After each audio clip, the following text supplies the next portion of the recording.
রাসূলুল্লাহ সাল্লাল্লাহু আলাইহি সাল্লাম ছিলেন অত্যন্ত বিচক্ষণ। তিনি তার সাহাবীদের মুখ দেখেই তাদের অন্তরের অবস্থা বুঝতে পারতেন। রাসূল সাল্লাল্লাহু আলাইহি সাল্লাম এর কিছু সুন্নতি শিক্ষা, যেমন বসে পান করা সুন্নত, বিসমিল্লাহ বলে পান করতে হবে।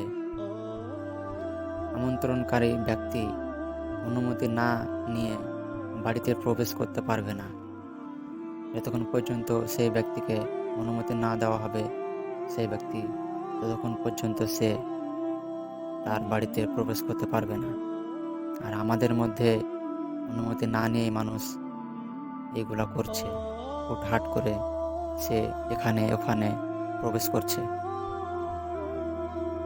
আরেকটি যেমন হচ্ছে যে পরস্পর ভ্রাতৃত্ব বৃদ্ধির জন্য বা পরস্পর সম্পর্ক রাখার জন্য হাদিয়া বা উপঢৌকন প্রদান করা সুন্নত।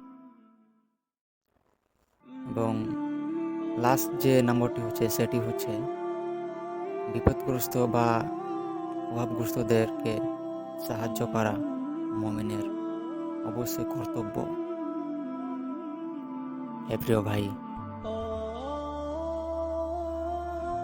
তোমার সামনে কত মানুষ না খেয়ে আছে, তাদের খাবার দাবার নেই, অথচ তুমি খেয়ে যাচ্ছ।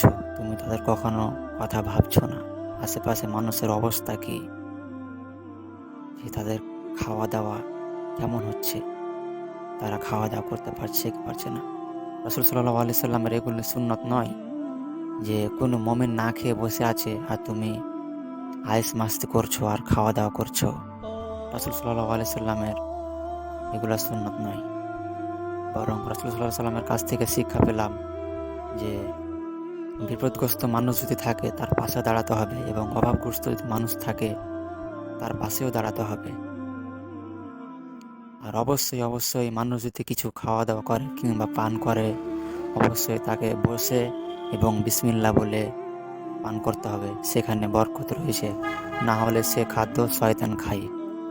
রাসূল সাল্লাল্লাহু আলাইহি সাল্লামের হাদিস থেকে প্রমাণ পাওয়া যায়, কোনো ব্যক্তি যদি বিসমিল্লাহ বলে খাওয়া দাওয়া না খায়, সে খাদ্য শয়তান খায়। তো অবশ্যই এই কথাগুলো আমরা মেনে চলবো। ছোট্ট ছোট্ট কথাগুলো, এই ছোট ছোট হাদিসগুলো জানার জন্য অবশ্যই এই চ্যানেলটি সাবস্ক্রাইব করবেন।